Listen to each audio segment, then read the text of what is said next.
This is J. Krishnamurti's fifth public talk in Salin, 1971. I hope you're prepared this morning to go into something that requires a great deal of consideration and not only verbal penetration, intellectual, but also non-verbal. I don't know quite where to begin, because I want to personally go into something that it seems to me of great deal of interest and importance, and needs a very clear thinking, sanely, rationally, objectively. And I hope you're prepared for it. I don't know what's going to be the outcome of it, we'll try.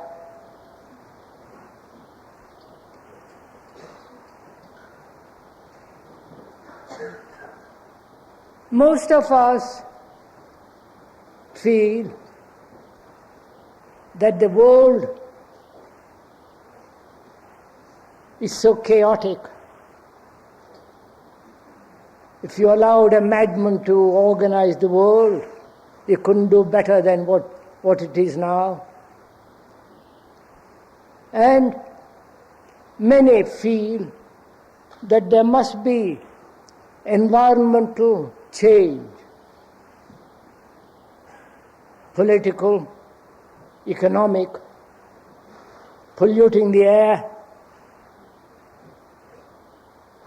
stopping wars, great deal of poverty, and at the same time enormous wealth, maldistribution, and so on. Most of us consider that these must be changed first.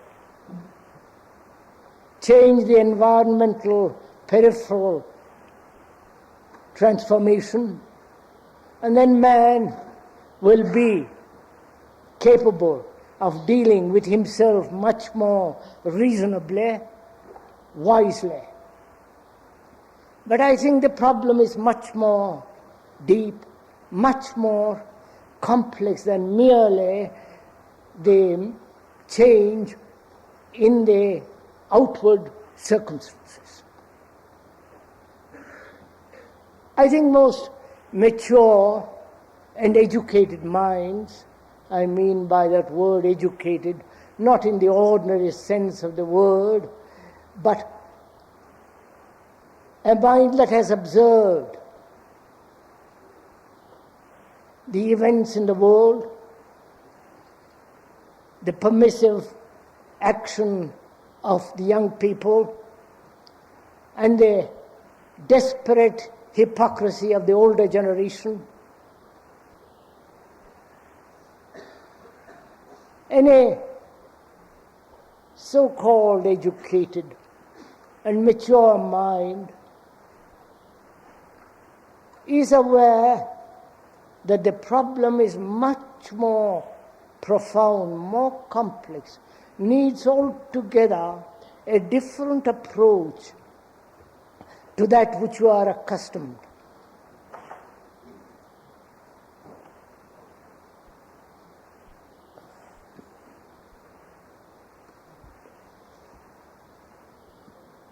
I don't quite know where to begin.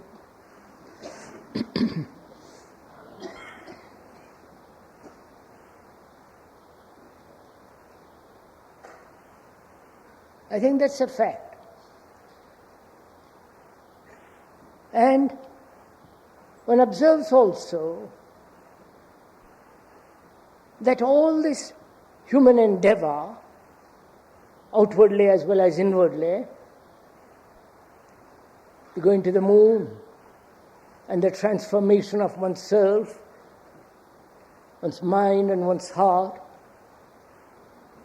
We think it all can be done by thought. We have given tremendous importance to the functioning of thought, logically, objectively, or irrationally, or neurotically. Thought, throughout the ages, as one observes, has played an extraordinarily important role. Thought is measure.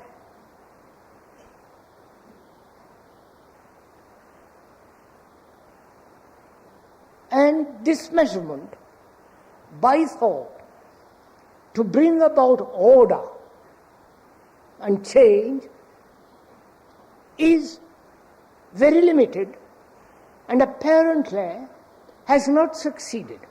Superficially it has, but not fundamentally. Thought, the whole machinery of thinking, has played a role that has brought about the present condition of this world. And I think there is no denying of that.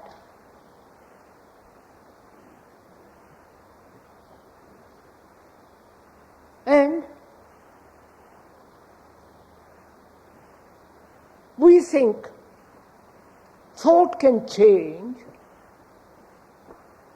not only the outward events and happenings and pollution and all the rest of it, but also one thinks that by the careful usage of thought, one can transform the human conditioning, the human way of action, way of living. And again, that's fairly obvious. That thought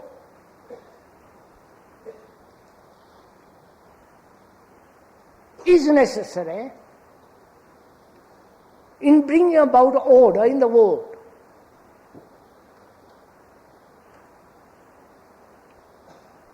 That is organized thought,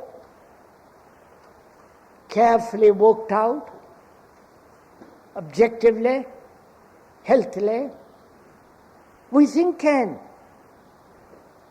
change the environment. And the environment, with its pollution, poverty, and all the rest of it, needs vast changes. I think, again, that's very clear.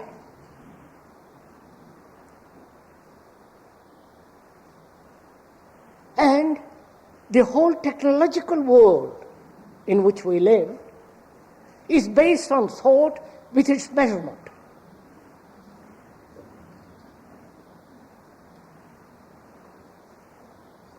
And thought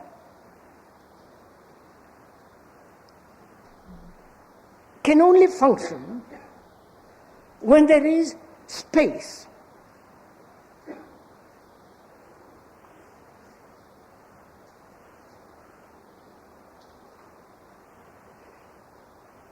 Thought creates its own space. Space being time, the distance from here to there, the measurement. And on that, the whole modern world is built. Right? Can I go on?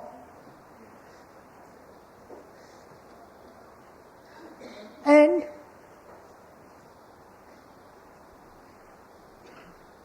measurement, which is the very nature of thinking,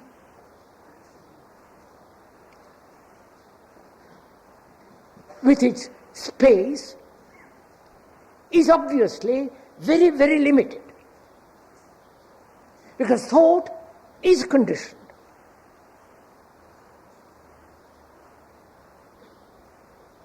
Thought is the response of total memory, which is the past. The response to the past, when it is challenged, is thought. All right, are you coming with me? I'm not going off by myself, am I?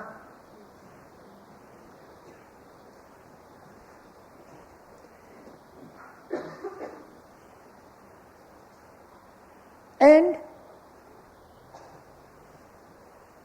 thought apparently has not put an end to war.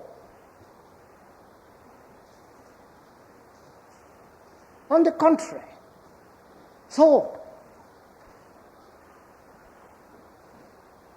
has bred wars, division, both religious, economic, social, and so on. Thought in itself is the cause of fragmentation.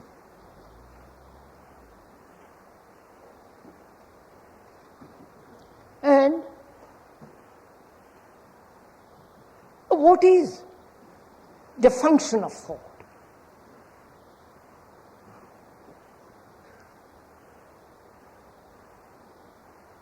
Thought being the response of knowledge. And knowledge is always in the past. That out of that knowledge, thought can project the future, modifying through the activities of the present. Right? Sabha? Yeah.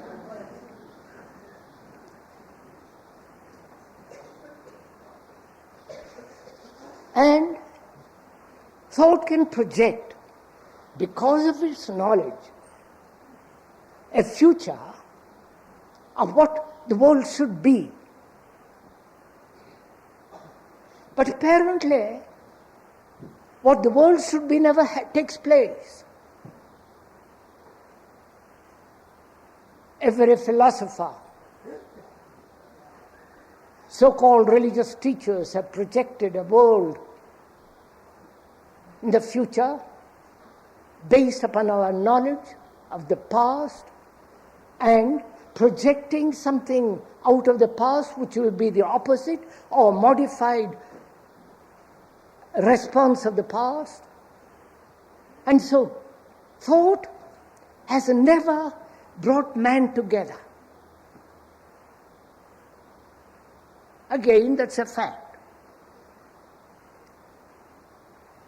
On the contrary, thought desiring to function in knowledge, and it can only function in knowledge, and knowledge being measurable,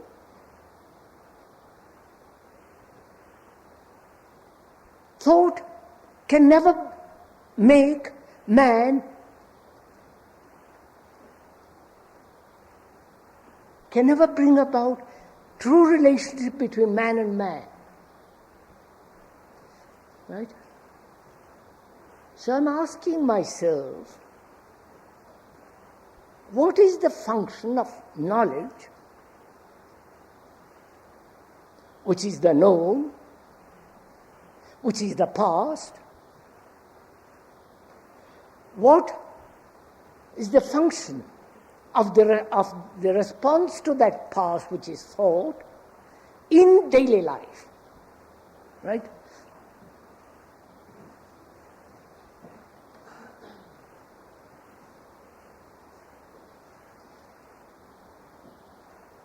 Do you put this question ever?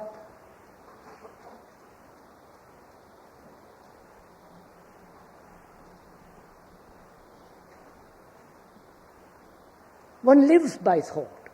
One acts by thought. All our calculations, all our relationships, all our behavior is based on thought.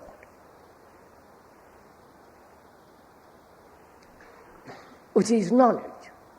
And that knowledge is measurable. More or less, great deal, or wide, it is measurable. And knowledge is always in the field of the known. Right?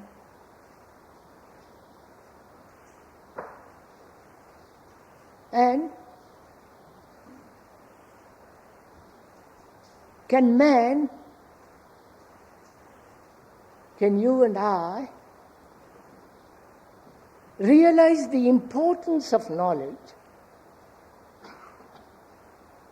and see its limitations and go beyond it?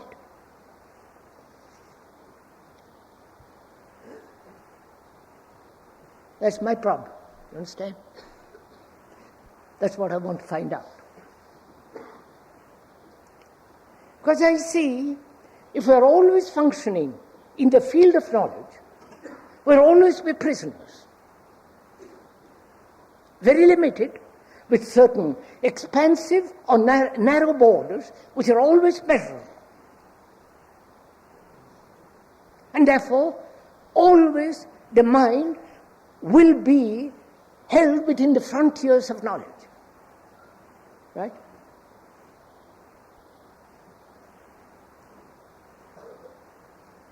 Now I'm asking myself whether knowledge, which is experience, whether gathered within the last few days or within the many centuries, whether that knowledge can free man so that he can function wholly differently, so that he is not living always in the past, which is knowledge. Are we meeting? Are we? Phew, it's terribly hot in there.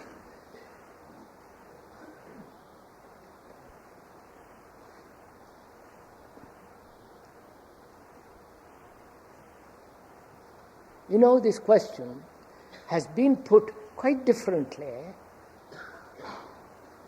by many people who are really quite serious,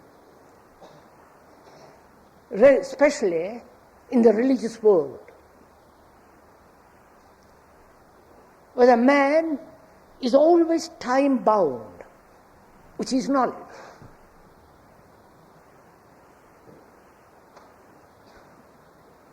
That is, bound to the past, the present, and the future. And they've always asked this question, at least those great scholars and pundits and gurus who have talked with me, they've always asked me whether man can go beyond time, not science fiction time, you're following, but actually not be a slave to time, because time is measurable. Knowledge is measurable. Action in the field of knowledge is measurable. And therefore, man, unless he frees himself from that field, will always be a slave. You may decorate the field. You may do all kinds of things within the field, make it beautiful, unpolluted, no poverty, and all the rest of it. But you'll always live within the limitation of that field, which is time, measure, knowledge, right? Will you ask that question of yourself, please? Do.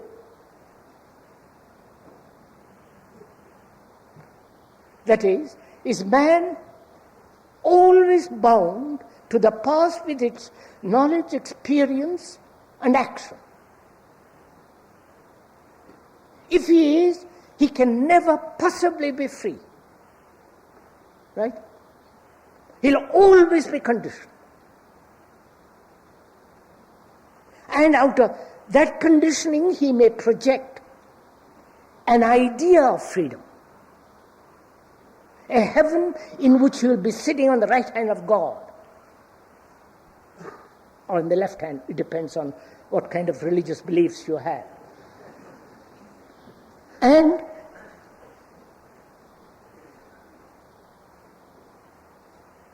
thereby escape from the actual fact of time.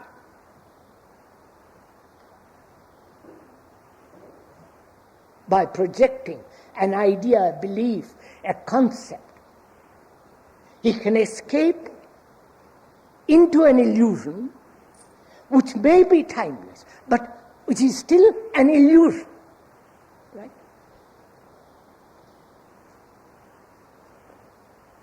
My Lord, you all look so solemn, don't you? Now, I want to find out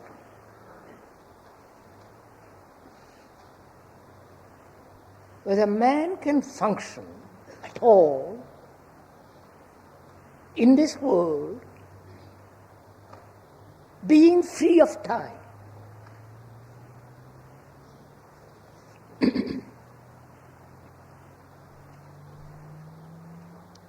There is the chronological time. Today, tomorrow, and after tomorrow. Tuesday, Wednesday, Thursday. Next week, next month, next year. If I have no chronological time, I shall miss my train, the bus. And I realize such time must exist, absolutely, to function, to do anything. And that time is measured. And time is always measured.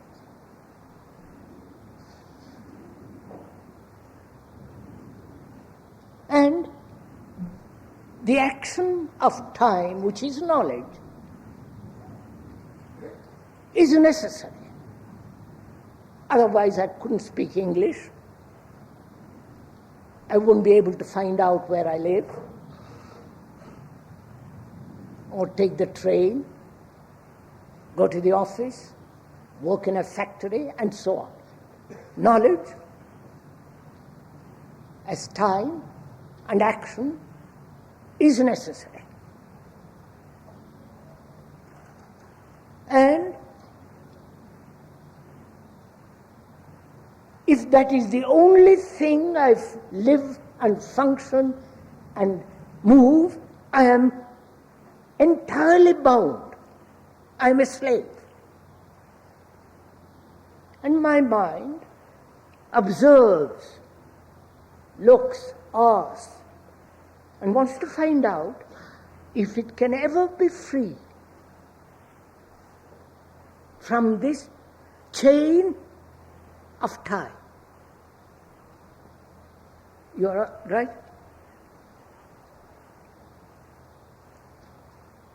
That is, I see knowledge is essential. To write a letter, to do anything, I must have knowledge.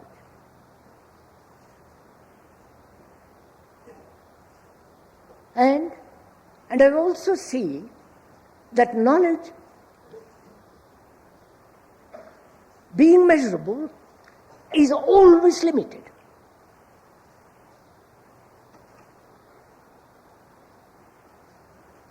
And the mind rebels against the idea of being a slave to time.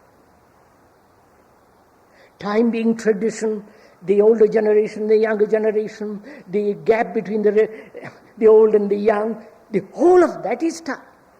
And being caught in that, mind rebels against this whole idea of living in a culture which is based on thought and time and knowledge. Right? I think I've explained it enough. Now I want to find out, the mind wants to find out, that it is possible to go beyond time. That is, enter into the immeasurable, which has its own space, and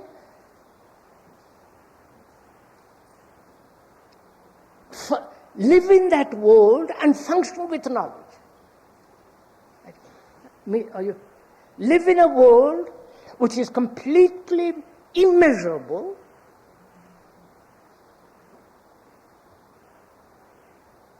free of time, and yet function with time, with knowledge, with all the technological achievement which thought has brought about. You're getting my...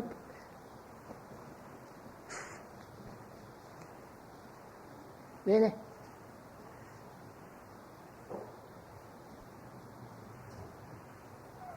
You know, this is a very important question to ask. And the religious people, not being able to enter into something which is not measurable, have invented a concept of freedom, which is an illusion. Because that concept is the result of thought. And therefore still within the field of time and knowledge.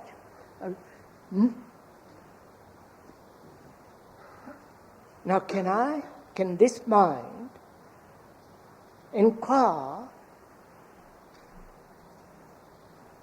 into the quality and the nature of the immeasurable, knowing very clearly that any form of illusion, a projection by thought, is still within the field of time and therefore knowledge. Therefore mind must be entirely free from any movement which might create illusion. Are you meeting? Because it's very easy to imagine one is in a timeless world and go nuts over it. Get neurotic. Have tremendous illusions. Think you have got, God by the right hand. All that is illusion. So, what makes for illusion? You're following mine? What creates illusion? Deception.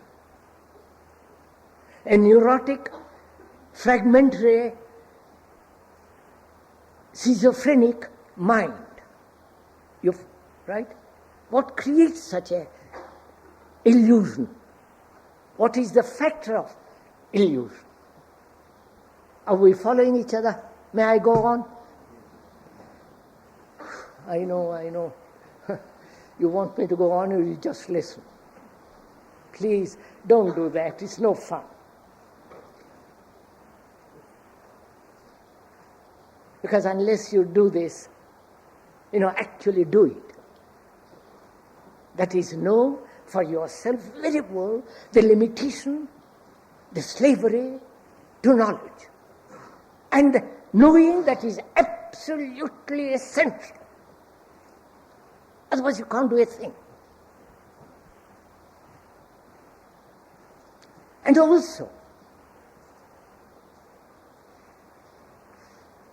becoming aware and conscious that one can deceive oneself most extraordinarily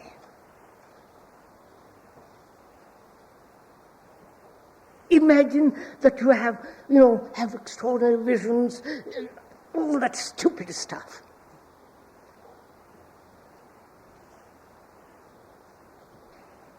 So one has to go into this question very, very carefully. First, not to deceive oneself under any circumstances. Not to have a hypocrite. Not to have double standards. The private standard and the public standard.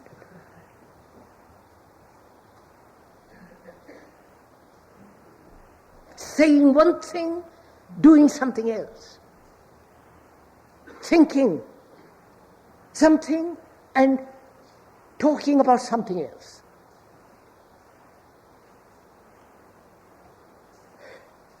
That requires tremendous honesty. Which means I must find out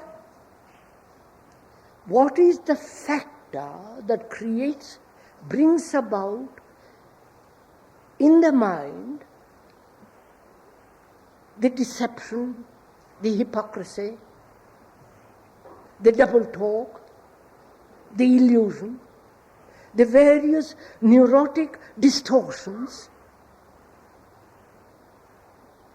Unless the mind is very clear of any distortion, it cannot possibly inquire into the immeasurable, right?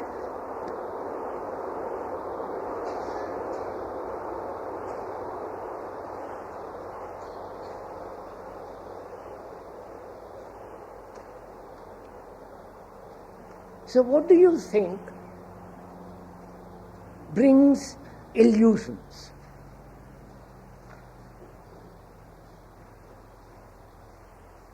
Illusions of grandeur,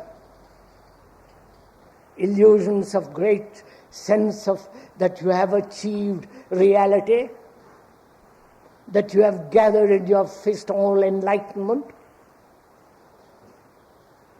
You know, the things, the neurotic processes one has.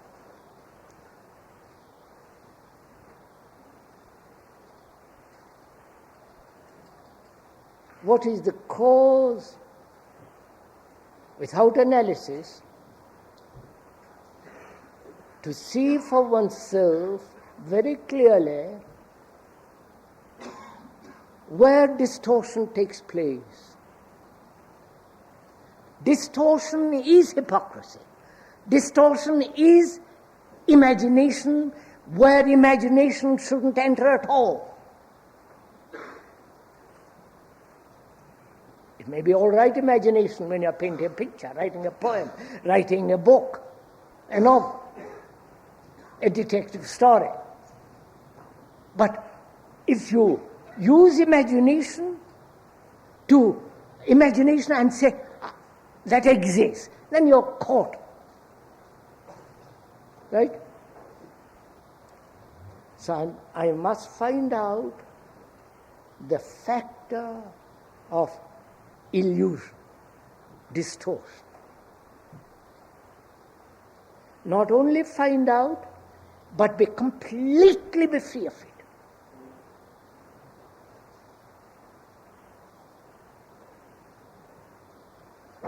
Right?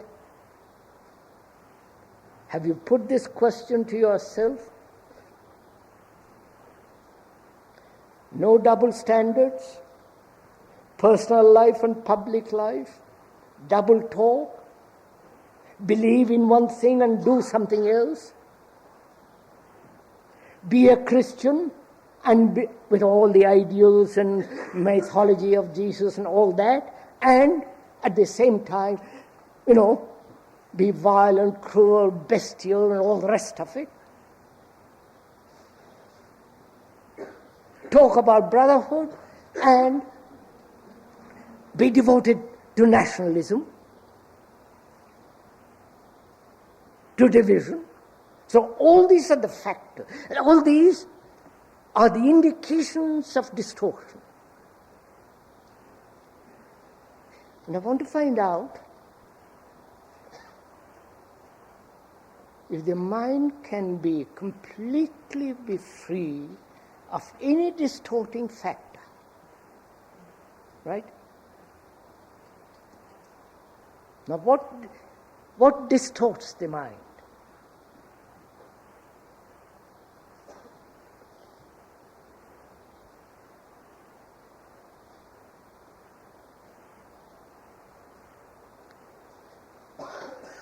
May I go into it? What the factor of distortion is thought.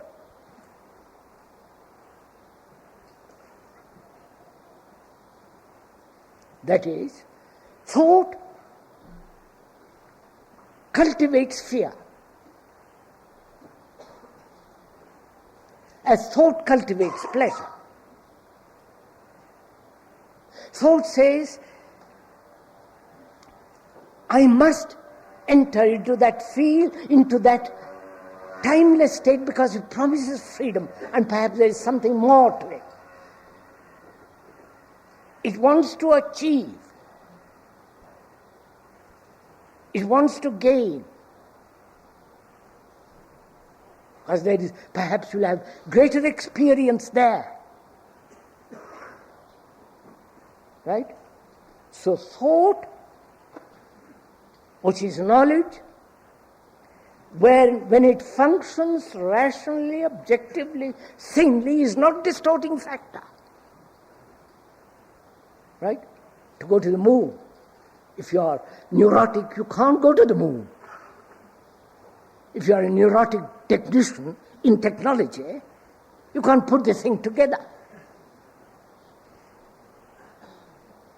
But when you get to the moon, you are still Russian or American, which is neurotic. And there you plant a flag or do all the stupid childish things, which is still the action of thought. You're following all this?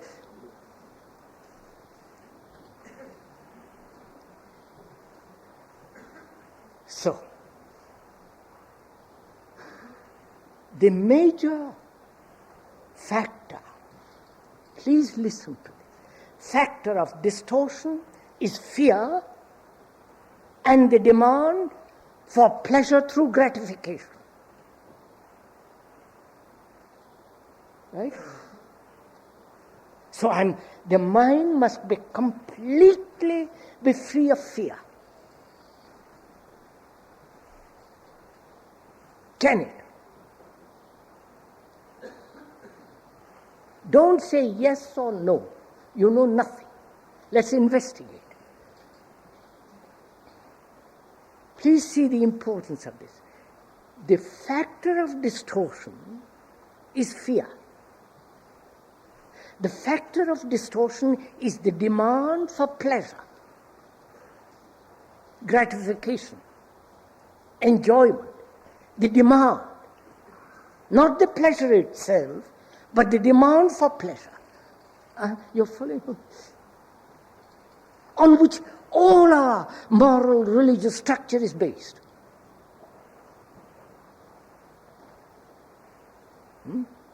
So, I'm asking myself, can this mind, the human mind which is a result of time, which is with its brain, the whole content of memory, extensive or small, narrow or wide, measurable, can this mind be free of fear completely? Otherwise, distortion takes place.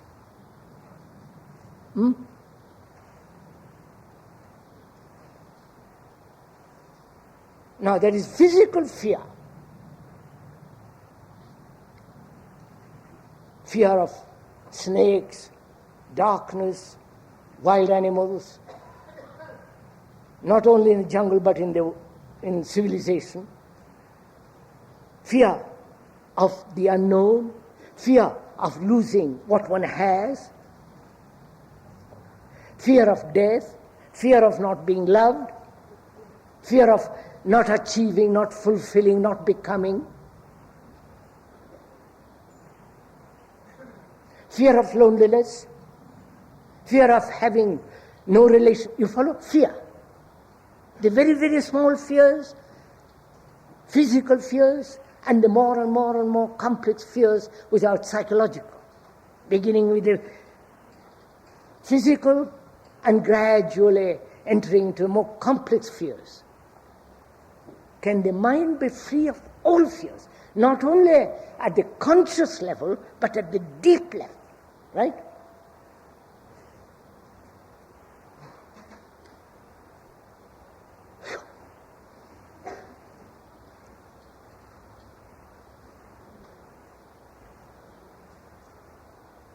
I must find this out.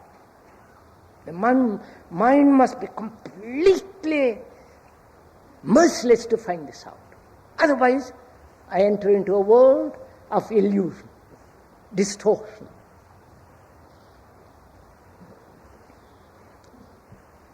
Physical fears, that is, physical pain, disease, ill health. We all know the physical pains. And those physical pains leave a memory, don't they? Right? Last week I had bad toothache or whatever it is. And that pain has left a mark on the brain, and the memory of it, please follow this, and that memory, which is thought, says, I must not have that pain tomorrow or next week. For God's sake, be careful. Do the right thing, eat rightly. Be watchful. Thought, thinking about the past pain, projects the future pain, and thereby is afraid of the future. Right? Are you following this? It's very simple. Now, when the pain, physical pain happens, to live with it and end it, and not carry it over. If you do, then fear comes in. Right? That is, I had deep, ugly pain a few days ago, or a month ago, and I see the importance of not having fear. That is my vital, intense demand, that there must be no fear. Bearing that, watching it. When the pain happens, to end it. Go through with it. Completely. Not be identified with it, and carry it over. But to end it. And to end that pain, which has passed, you have to live with it, haven't you? Not say, well, for God's sake, how quickly can I get out of it? Self-pity and, all this nonsense that goes around pain.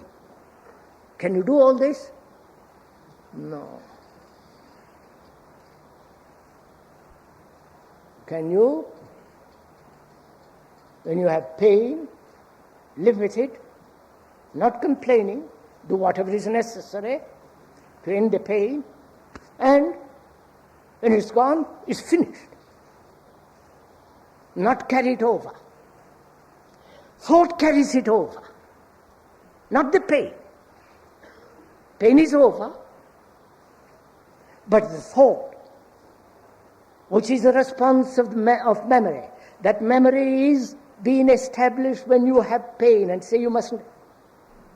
Can that when you have pain, not to build memory? Right? Can you do it? You know what this means? To be completely aware when you have pain. Complete attention. And not let it go over. Right? Do it if you are interested in it. So you'll know how to deal with physical fears. Doesn't matter how excruciating that pain is.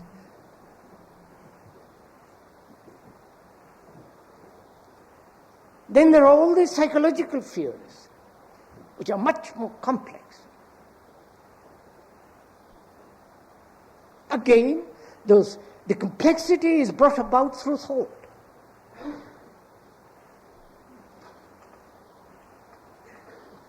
I want to be a great man, I am not a great man. And there's the pain of not being great.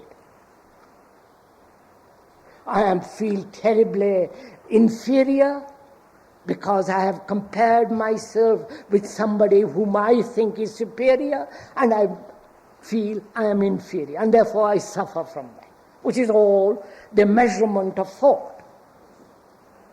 Right? And I am afraid of death, ending all the things I possess. We'll go into that another time, a whole problem. You know, this whole psychological complexity of thought. Thought always wanting to be sure and always frightened of the uncertainty. Always wanting to achieve, knowing it may fail. And so there is a battle between the action of thought and thought itself. You're following all this? So can fear end completely? Sitting here, listening to the speaker, at this present moment you're not frightened. There's no fear because you're listening. And you can't evoke fear, which would be artificial. But you can see that when you are attached or dependent, this dependency and attachment is based on fear.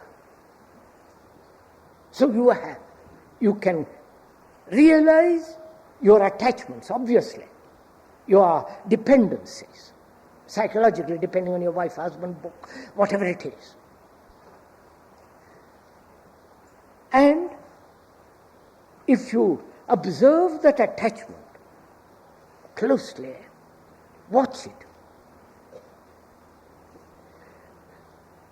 then you will find out of that attachment, in that attachment there is, the root of it is fear, not being able to be alone, wanting companionship, and so on, all the business of it. Feeling poverty, insufficiency, and depending on somebody. There you see the whole structure of fear. Now, can you, being dependent, attached, can you see the involvement of fear in it and not be attached? Not be dependent psychologically. Can you? Now comes the test. We can play with words, with ideas, but when it comes down to actual fact, we withdraw. So when you withdraw and not face the fact, you're not concerned with the understanding of illusion. Therefore you prefer to live in an illusion than to go beyond it. Right? So don't be a hypocrite. Says, I love this. I love to live in illusion, in deception. Face it. Then you'll come upon fear. And then you can escape from it. You can play all kinds of tricks and get more and more neurotic. But if you like that, remain in it. Don't fight it. You understand? The more you fight it, the more fear is. But if you understand the whole nature of fear, which is dependency, all that, and face it, look at it.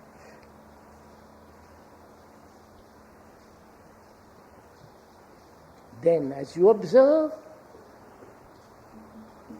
you not only are aware of the superficial conscious fears, but also as you observe, you penetrate deeply into the recesses of your mind. Are you doing this? So the fear comes to an end completely. And therefore, the factor of distortion ends. And if you are pursuing or demanding pleasure, that is also a factor of delusion. I don't like this guru, but I like that guru. Right? My guru is greater than your guru.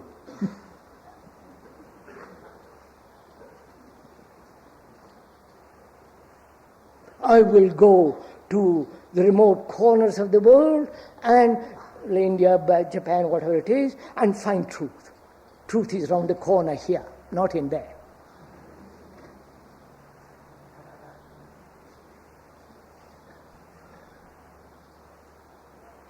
So when there is the demand for pleasure, you understand? Sexually, in any form, there must be distorting factor. Because pleasure, enjoyment is right, isn't it? It's lovely. It's beautiful to enjoy the sky, the moon, the clouds, the hills, the shadows, and, the beautiful things the earth is. But the mind, thought says, I must have it more and more and more. I must repeat this pleasure, this enjoyment. Tomorrow I must have it.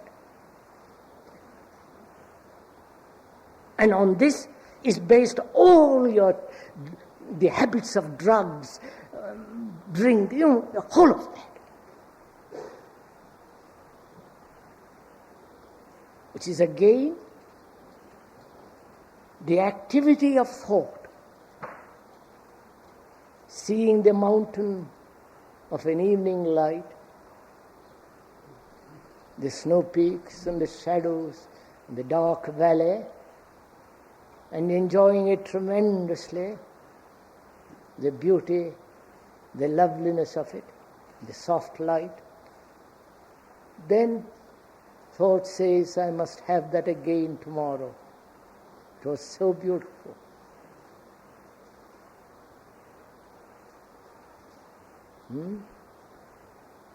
So thought,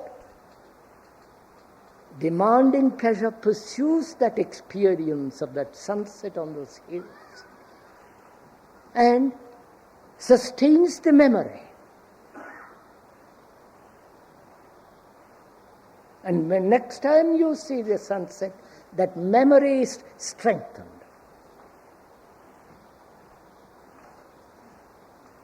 So fear and pleasure are distorting factors, the demand for pleasure, and the fear are the distorting factors. Right? Can the mind see that sunset, live with it completely at that moment, and finish with it, and begin again tomorrow? You follow? So that the mind is always free from the known. You're following all this? Though the known must be used, but it's always free. Right? A capito. See?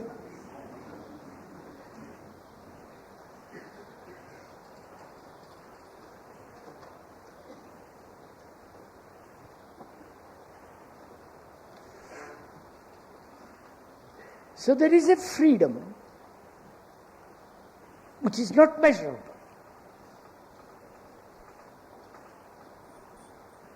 You can never say, I am free. You understand? That's an abomination.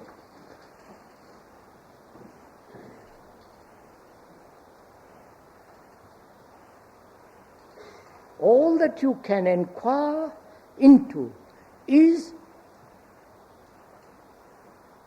the function of thought in knowledge, and whether that, and is there any action which is not measurable,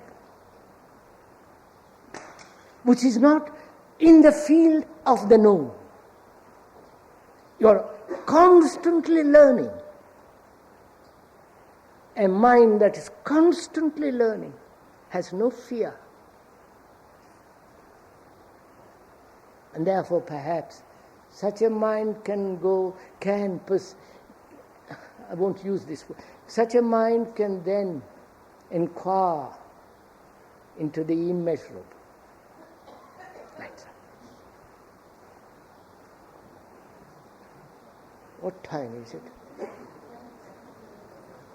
Huh? 11:20. 11:30. Right. Would you like to ask any questions?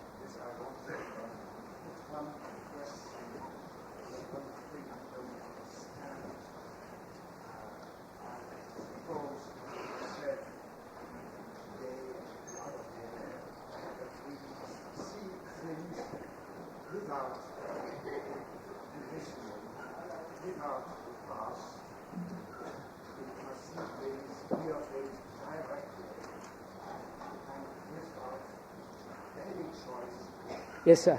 Yes, sir. Yes.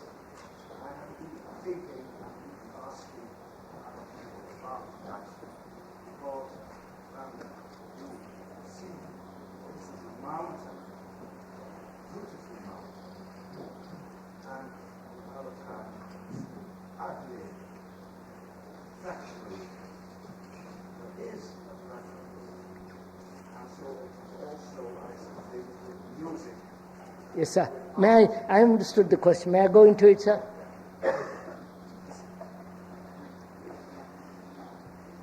Whew. I wonder what you do with this heat.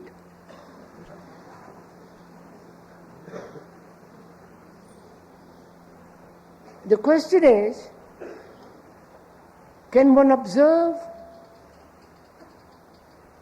without any evaluation, without any judgment, without any prejudice? Is that at all possible? Or is it just another of the tricks of the mind, a deception? You see a mountain,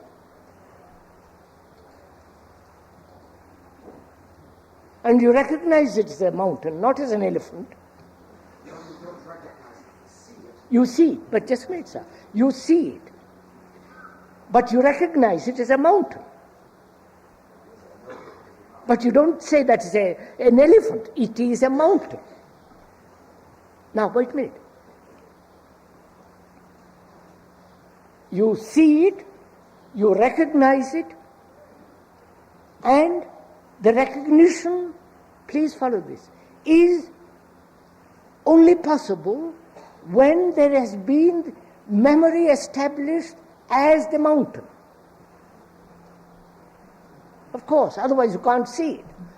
I remember, for instance, when I was a small child, and I came to Switzerland, up north. Doesn't matter. I saw for the first time the mountain without any remembrance, and I thought very, very difficult.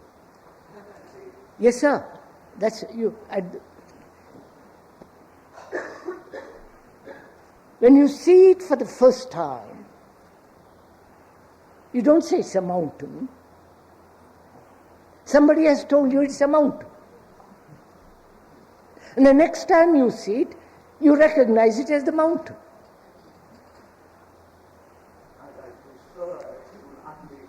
Of course, sir, you prefer that mountain to the ugly building. Doesn't matter what it is. But when you observe, there is the whole process of recognition. You don't confuse it with a house, with an elephant, with a crocodile. It is a mountain.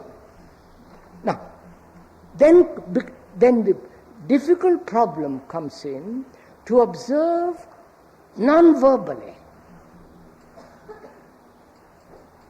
Not say, that's a mountain, I like it, don't like it, I wish I had a house on that hill. You follow all the rest of it, just to observe.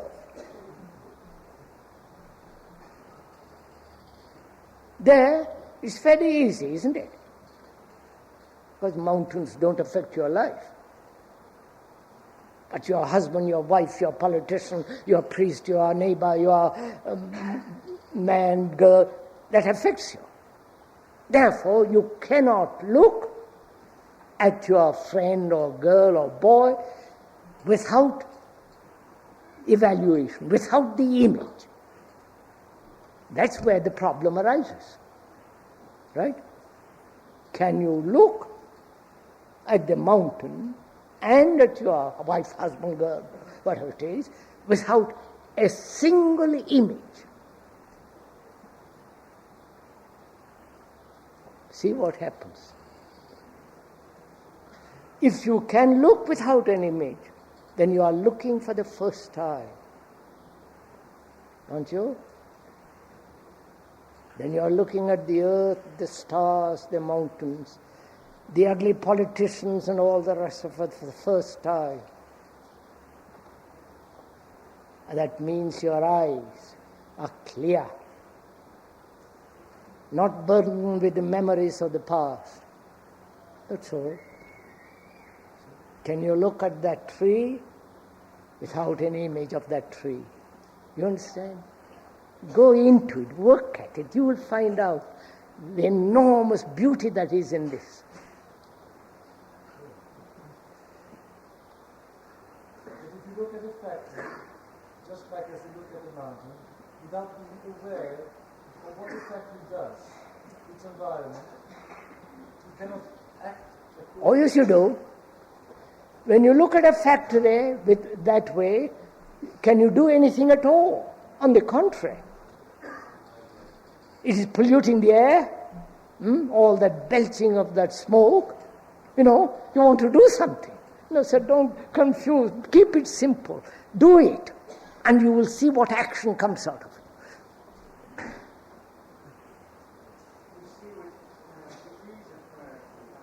Come on.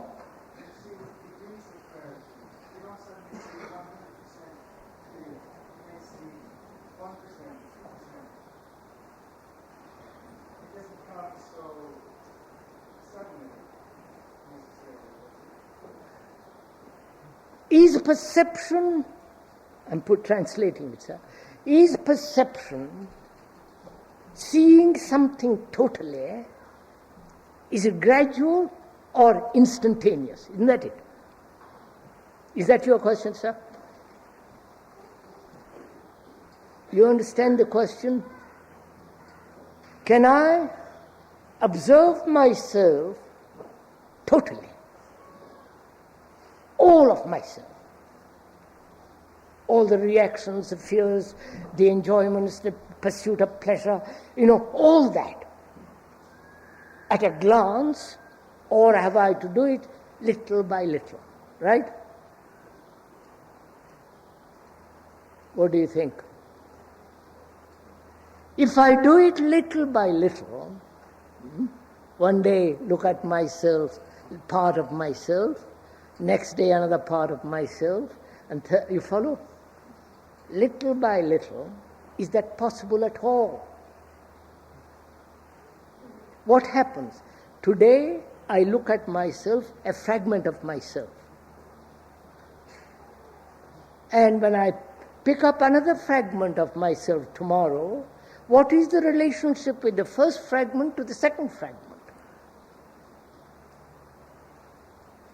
And in the interval between the perception of that first fragment and the second fragment, other factors have come into being.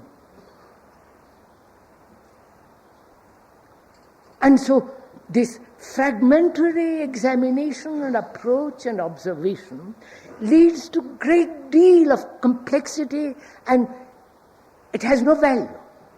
So my question then is, can this mind observe totally on the instant? Right? When you observe there's nothing. Is that When, wait a minute, madam, let's finish little by little. So can I look at myself non-fragmentarily? You understand, sir? I have been educated, conditioned to look at myself fragmentarily, look at the world fragmentarily. Christian, communist, socialist, Methodist, God knows what it is. Hindu, Muslim, Buddhist, Zen, you follow? I have been brought up, educated in this culture, which is to look at the world fragmentarily, as a Jew, as an Englishman, as a Catholic, all the blasted stuff. So, being conditioned in this culture, I cannot possibly take a total view, right? Therefore, my chief concern then is to be free from this fragmentary education. Indeed, not whether I can see completely or not, but to free the mind from fragmentation, right? Not to be a Catholic, not to be a Protestant, all the rest of it. To wipe away all that. I can only wipe away all that instantly when I see the truth of it. Right? I cannot see the truth of it if I say, I love being a Hindu. Because being a Hindu gives me a certain position, I can put on a turban and impress a lot of silly asses.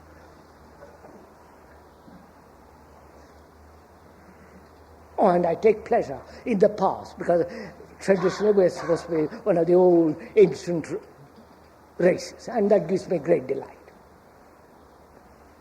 But if I see the falseness of all that, see the truth of it, I can see the truth only when I see the falseness. See, the truth is in the falseness.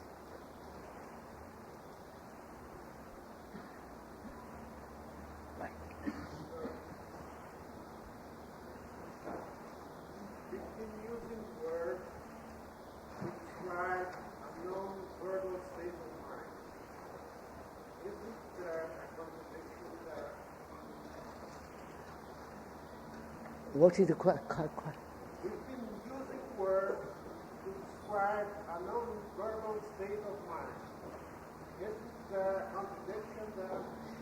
You have been using words to describe the indescribable. And isn't there a contradiction in that? Right, sir? You have been using words to describe the indescribable. And isn't that a contradiction? Now wait a minute. The description is not the described, right? Right, sir? I can describe the mountain, but the description is not the mountain. But if you get caught in the description, as most people are, then you'll never see the mountain. There's no contradiction in it. And please be very, I didn't describe the immeasurable, right? I said, you cannot inquire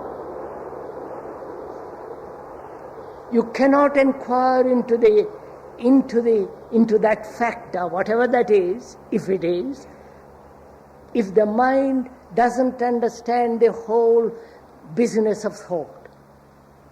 Right? I didn't describe it. I only described the whole functioning of thought in action with regard to knowledge and time. We went into that, not into that's impossible. I think that's enough for today, isn't it?